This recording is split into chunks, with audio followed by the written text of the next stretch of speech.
Salut la Bulls Nation, bienvenue sur French Bulls TV. Ouh, la sale défaite des Bulls à Phoenix cette nuit. Ah, dès le début, c'était compliqué, hein. Dès le début, on a bien compris que la soirée allait être longue pour nous. Parce que déjà, on savait que Phoenix présentait un profil différent par rapport aux quelques derniers matchs qu'on a abordés. Et en plus, ils sont sur une dynamique de très très grosse qualité. Ils étaient sur 5 victoires consécutives avant ce match, ce qui est la meilleure série en cours de la ligue. Ils ont le meilleur bilan de l'Ouest, et, troisième équipe à l'offensive rating, malgré l'absence de Chris Paul. Et, et ouais, d'entrée, on a souffert parce que tout de suite, ils ont ciblé Vucevic défensivement. Ça a été pratiquement chaque possession, ballon à DeAndre Ayton à l'intérieur et amuse-toi en un contre un face à Vucevic. Et il a mis 11 points en un rien de temps. Et on a laissé Vucevic tout seul en fait. Il y a pas eu d'aide de la part de qui que ce soit. Il n'y a pas eu de- d'adaptation plus que ça. C'était voilà, on n'a pas senti que les mecs étaient vraiment concernés défensivement en termes de communication, en termes de faire les efforts l'un pour l'autre. Comme je dis, ouais, les aides n'étaient pas là. On a laissé des tirs beaucoup trop ouverts à tout le monde dans ce match, tout le long de la soirée, parce que sur les screens, on lutte pas plus que ça pour essayer de passer dessous. Bon, c'est vrai que c'est difficile avec Ayton. Si tu les contournes, tu perds du temps et tu laisses des shoots ouverts. Et tout le monde en a profité, et notamment évidemment Devin Booker, qui nous a tout simplement pulvérisé. On l'a pratiquement pas vu dans les 5-6 premières minutes du match, il n'a pas pris un tir, mais par contre dès qu'il s'y est mis, c'était un cavalier seul, quoi. On n'a absolument rien pu faire pour défendre sur lui.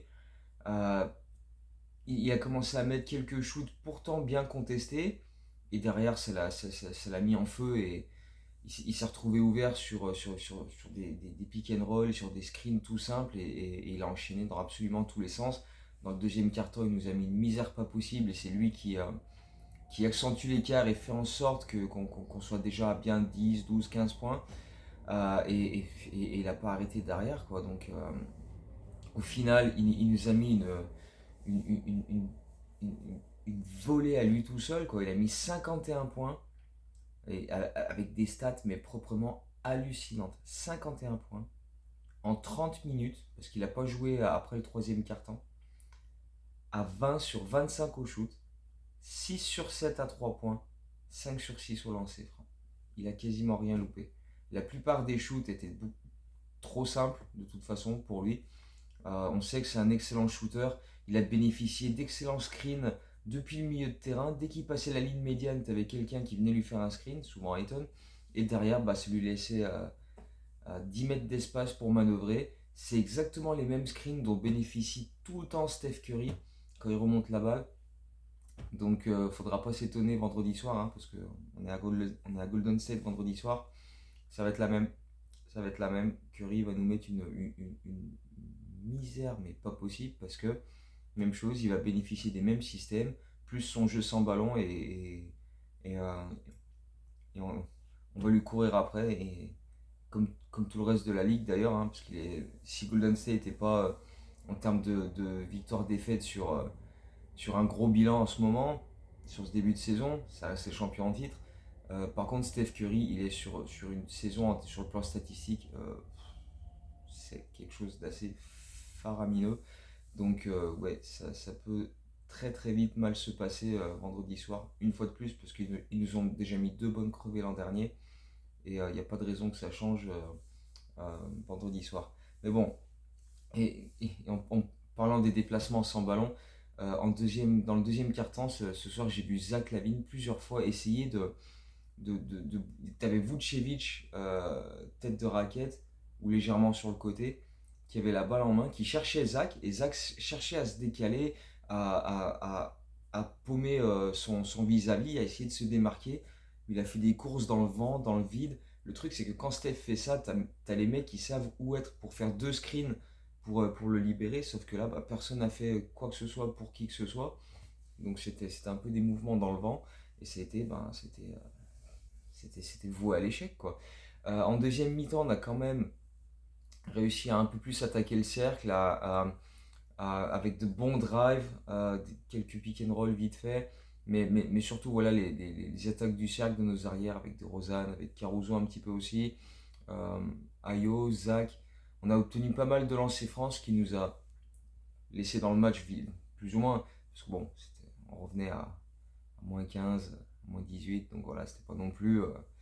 Voilà, c'est pas comme si on s'était donné un espoir de revenir dans ce match et de le gagner, mais euh, voilà, on va dire qu'on a évité de perdre ce match de 30-40 points parce que voilà, on a obtenu pas mal de lancers francs. 33 sur ce match-là, donc c'est très correct. On en a mis 27 en plus, donc on a eu de l'adresse à ce niveau-là. On a eu de l'adresse au global, au shoot, puisqu'on a fait 50%, on a fait 21 sur 82 au global. Mais par contre, on a fait un abysmal, mais absolument cataclysmique 4 sur 25 à 3 points. 16%, c'est une horreur absolue. Et tu ne peux pas gagner face à ce genre d'équipe en étant aussi mauvais à 3 points et avec une défense aussi mauvaise. C'est pas compliqué. On a battu quelques bonnes équipes dernièrement, mais il y avait les efforts défensifs et il y avait une adresse à 3 points correcte qui permettait voilà, au, au moins répondre à l'équipe adverse quand elle te défonçait à 3 points. Euh, et on avait aussi plusieurs fois, notamment contre Boston ou contre Utah dernièrement, profité du fait qu'à l'intérieur, il n'y avait pas des monstres. Euh, et du coup, Vucevic avait plus de capacité à jouer les post-up. Euh, il y a le match contre Milwaukee, mais c'est le match sur lequel on fait notre record de saison à 3 points. On fait 18 sur 42. Donc ça a permis de combler ça. Là, Phoenix, Ayton en face, eh ben non, ça passe pas, ça passe pas. Euh, Combien de fois on a attaqué le cercle, on s'est pris des contres, que ce soit par Ayton ou des mecs qui venaient faire les aides. Euh, c'était une catastrophe, que ce soit Bridges ou d'autres. Euh, Surtout en première mi-temps. Après, en deuxième mi-temps, quand il y avait 15, 20 points de retard, Phoenix était un peu moins concentré défensivement. Et c'est aussi pour ça qu'on a mis 66 points dans la raquette, parce qu'on a eu un peu plus d'espace. Les arrières nous ont un peu plus laissé pénétrer. Et voilà, on a resté un peu comme ça. Mais enfin, c'est des stats en trompe-l'œil, parce qu'à aucun moment on a eu euh, un run pour dire tiens, là, on a mis genre un 10-0, un 12-0, on s'est relancé dans ce match-là, on peut revenir. Non, non, jamais, parce que c'est plutôt Phoenix qui a fait les runs en fait. On n'a jamais vraiment fait de stop défensif. Donc voilà, à chaque fois que tu mettais deux, trois paniers, Devin Booker il mettait deux paniers à 3 points sur ta tronche et c'était fini quoi. Et après, le quatrième quart-temps, c'est que du garbage time où Zach Lavine soigne ses stats parce qu'il a débuté de manière dégueulasse. Au final, il finit à 7 sur 15 au shoot, mais il en a mis la moitié dans le quatrième quart-temps quand tu es à moins 20, donc ça n'a aucun intérêt. Et puis on n'a pas eu d'impact au niveau du banc non plus. Caruso a fait des stats, mais dans le quatrième quart-temps aussi. Kobe, on l'a très peu vu.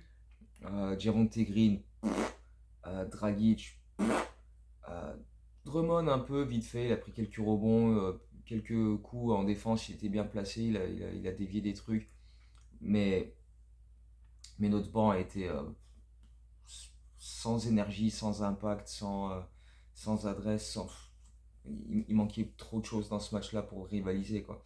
Quand t'as pas d'adresse à 3 points, que ton banc produit pas, que tu peux pas aller à l'intérieur pour profiter de mismatch, et qu'en plus tu défends comme ça, bah t'es obligé de te prendre une défaite d'une vingtaine de points face à une équipe aussi solide que Phoenix, qui joue à fond. Ou combien de fois dans ce match, c'était hallucinant. On marquait un panier, et donc la télé faisait un plan sur le joueur qui venait de marquer. Et quand ça revenait sur l'écran où tu voyais tout le parquet, Phoenix était déjà en train de shooter.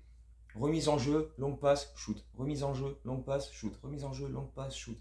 Après screen en plus, parce que voilà, même en jouant comme ça, ils sont organisés, tu vois. C'est pas je balance une longue balle devant, puis le premier gars qui l'attrape prend un tir. Non, je balance une balle, hop, le gars l'attrape, il y a un screen, il y a un shoot, ça rentre. Et avec Booker et des gars comme ça, bah, c'est forcément c'est meurtrier. Donc Voilà, il arrive ce genre de match, quoi. Sachant qu'en plus, eux, pour le coup, ils ont eu un impact de leur banc avec des gars comme Landry Shamet ou comme Damian Lee, donc qui eux ont rentré leur shoot, donc bah, voilà, tout de suite ça fait la différence, quoi. Le seul point positif en fait dans ce match-là pour nous, c'est qu'on a seulement 11 ballons perdus, donc voilà, c'est pauvre comme point positif à relever, mais voilà, ça reste un point positif parce qu'on n'a pas tellement non plus balancer des ballons n'importe comment. On a essayé de mettre des choses en place, mais voilà, on a manqué d'adresse sur nos shoots, sur les drive and kick. Donc on était à 1 sur 14 à 3 points à la mi-temps, donc c'est lamentable. C'est lamentable. Tu peux rien espérer quand tu shootes de manière aussi pauvre. Et qu'en plus, défensivement, bah, tu peux pas faire des stops pour te relancer, quoi. Donc Golden State vendredi, ça risque d'être plus ou moins la même chose, hein. Bon, ils ont pas d'intérieur dominant, même si bon, voilà, Wiseman, tout ça, ça reste solide. Et puis ils ont toujours des mecs défensivement capables de faire la diff comme Draymond Green, donc ils sont à 9-1 à domicile, eux, les Warriors. Phoenix était à 11-1 d'ailleurs, donc voilà, c'est vrai que pour les gagner chez ces équipes-là, il faut s'accrocher. Et puis voilà, ils ont totalement le style de jeu et le QI basket pour totalement nous faire déjouer, donc c'est- c'est- c'est- c'est- c'était pas une bonne soirée et ça en annonce pas une bonne vendredi soir non plus. Et c'était pas une bonne soirée dès le départ parce que avant le match, on a eu des news de Lonzo Ball et elles sont pas bonnes du tout. Elles sont franchement pas rassurantes. Je vais vous lire le tweet que Casey Johnson, l'insider numéro un des Bulls, a donné de l'interview de Donovan avant match. Parce que avant, il y a peut-être 2 ans en arrière, la première année de Billy Donovan, toutes les interviews d'avant-match, elles étaient disponibles, tu pouvais les voir et tout. Et là, tu peux pas les voir. Donc, tu attends les tweets des insiders. Et donc, Casey Johnson a tweeté, donc Billy Donovan sur Lonzo Ball, c'est très lent. Il continue d'en faire de plus en plus au niveau de son travail de rééducation, mais on n'est pas encore proche de courir, de faire des trucs avec contact ou de cutter, etc. Euh, il continue de s'améliorer au niveau de sa douleur, qui diminue de plus en plus, mais il n'est pas encore apte à progresser, à franchir les étapes. Donc là, donc ce mercredi, ça faisait 8 semaines après l'opération, donc on espérait voir un petit peu de progression et visiblement c'est pas le cas. Casey Johnson disait après pendant le match quand il était interviewé que bah, ça sonnait très très pessimiste de la part de Donovan et que bah, voilà, c'est des updates qui sont ce qu'elles sont, mais pas rassurantes du tout, quoi. Et donc là, on pouvait peut-être espérer il y a quelques semaines en arrière que vers la mi-janvier, vers la fin janvier, il soit autorisé à revenir. Là, ça en prend pas particulièrement le chemin, même si, bah, évidemment, il reste encore un mois et demi d'ici la mi-janvier. On est à un mois et demi du match à Paris, d'ailleurs. Mais ça se présente pas bien, quoi. C'est pas une update qui était vraiment ultra réjouissante, donc c'est toujours compliqué et ça, ça, ça contribue pas à améliorer le moral, surtout quand dans les heures qui suivent, tu prends une branlée comme ça face à une top équipe de la ligue. Après, encore une fois, c'est une top équipe de la ligue, c'est normal de perdre face à ce genre d'équipe quand tu es une équipe moyenne comme on l'est actuellement, mais ça reste pas plaisant, quoi. Donc, on va surveiller ça, on va continuer de surveiller ça, et puis on va voir ce que ça va donner. On aura sûrement peut-être un peu plus de précision dans les prochains jours. Mais voilà, c'est clairement pas une bonne nouvelle que nous a donné Billy Donovan. Et puisqu'on est sur Billy Donovan, il faut aussi parler de cette news qui est sortie un petit peu de nulle part mardi soir. Shams qui tweet que les Bulls ont prolongé Billy Donovan cet été. Donc là, plein de questions. Pourquoi pourquoi si les Bulls ont prolongé Donovan cet été, pourquoi ils l'ont pas dit? Pourquoi il n'y a pas eu de communication à ce sujet? Ah, au fait, Donovan, quand il est arrivé, il a signé pour 4 ans. Là, il entame sa troisième année. On l'a prolongé. Non, rien de tout ça. On ne sait pas pour combien de temps en plus il a été prolongé. Euh, tout ce qu'on sait, c'est que son contrat qu'on imaginait actuel, mais apparemment non, euh, terminait à l'été 2024.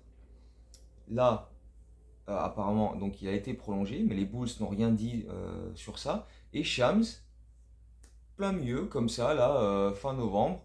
Ah, en fait, donc est-ce qu'il a eu l'info lui aussi, là, juste avant, et il a dit, tiens, je vais la tweeter.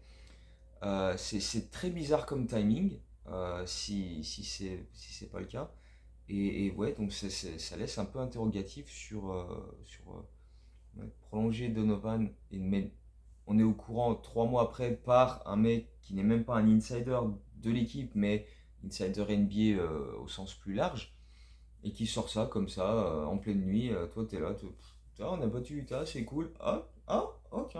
Donc, ouais, le timing est très étrange et le fait de ne pas avoir communiqué sur ça, mais vraiment la communication des Bulls, en fait, surtout sur les blessures de Lonzo, pareil en début de saison, 2 heures avant le coup d'envoi du premier match à Miami. Ah, au fait, Zach il joue pas ce soir. Bah c'est cool, merci.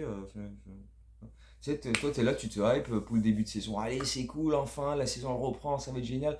Ah, mais Zach joue pas. D'accord. Donc voilà, c'est un peu,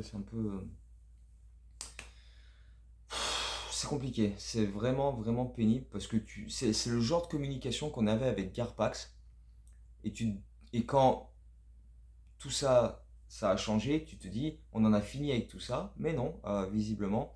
Au départ, pourtant, la communication était claire de la part de Karnišovas, de la part d'Eversley, même de Billy Donovan.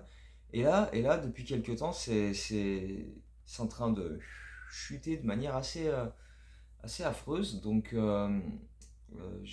ouais, je comprends pas et j'aime pas du tout. J'aime pas du tout. Je préférerais que la franchise soit claire sur ce qui se passe. Surtout quand tu prolonges ton coach, normalement c'est censé être, tu vois, un truc, voilà. Bon bah voilà, c'est un roster move entre guillemets.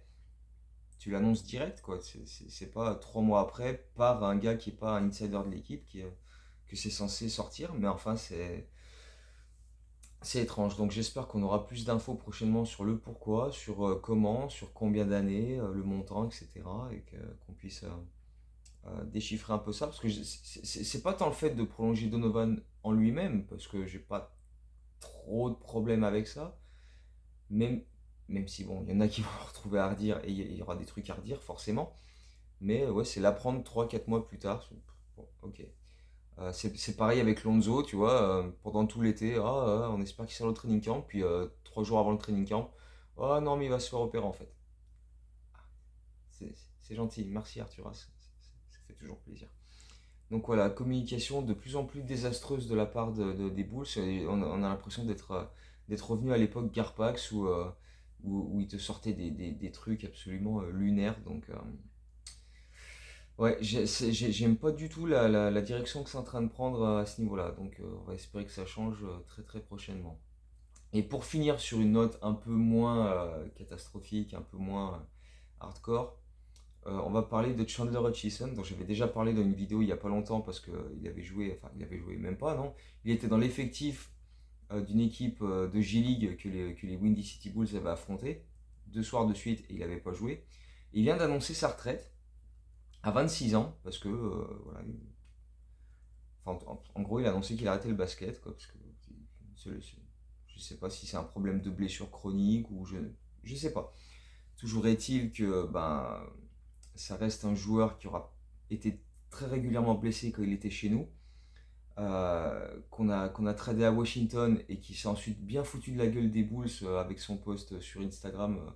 Il avait fait une vidéo pour se foutre de la gueule des Bulls parce que Washington allait en playoff et pas les Bulls. Et derrière, il a disparu de la circulation. Là, je ne savais même pas qu'il était en G-League avant de voir son nom dans la liste quand je regardais le match des Windy City Bulls. Et donc, bah voilà, Hutchison pick 22 de la draft 2018, où les Bulls lui avaient promis qu'ils allaient le prendre.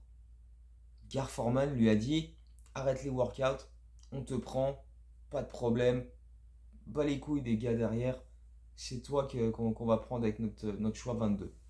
Je vais vous donner une liste de joueurs qui ont été choisis après Chandler Hutchison dans cette draft 2018. Juste après ou au deuxième tour, hein. Mais voilà, sur les 7-8 pics d'après, plus le deuxième tour.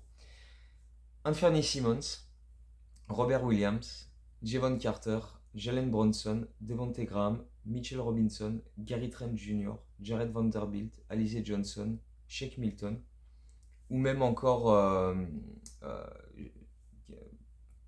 putain, il a joué contre nous ce soir, il nous a mis des 3 points sur la tronche. Euh, Landry Shamet, lui aussi, dans la même draft. Donc voilà, tous ces gars-là ont été draftés après Chandler Hutchison et bah, tu peux pas comparer leur carrière quoi, parce que Chandler Hutchison, bah, il a dû jouer quelque chose comme 50 matchs en 2 ans et demi aux Bulls, tout le temps blessé, tout le temps voilà, des qualités athlétiques, mais c'est tout. C'est tout. Rien. Donc, voilà, merci pour tout Chandler, hein, on t'oubliera vite. Voilà, c'est tout ce que je peux dire. C'est tout ce que je peux dire sur ça. Donc voilà, pas une vidéo extrêmement réjouissante. Comme souvent quand on a des news sur Lonzo Ball et qu'on prend des branlées de 20 points à l'extérieur. Mais voilà, c'est comme ça. Et si on réagit pas, vendredi ce sera la même. Donc quand on fera le débrief de Golden State, ce sera probablement les mêmes choses. Les screens pour libérer le shooter qui nous met des 3 points sur la tronche. Euh, retard sur les screens, pas d'aide défensive à l'intérieur. Donc à moins de se rappeler qu'on a pu faire des bons matchs défensifs face à des équipes comme Milwaukee ou Boston. Sinon, ça va être très très très compliqué. Donc, ma foi, on va quand même garder le moral, hein. On est début décembre maintenant, il y a les fêtes de Noël qui arrivent bientôt. Je pense qu'il y a d'autres trucs pour garder le moral. La France est encore en Coupe du Monde. Je sais pas, j'essaie de trouver des trucs. Euh, mais bref, au niveau des boules, c'est pas fameux. Donc on va quand même garder le moral. Et puis ben, d'ici la prochaine vidéo, continuez de bien vous porter parce que voilà, il faut pas lâcher maintenant. Donc allez, à bientôt, Go Bulls.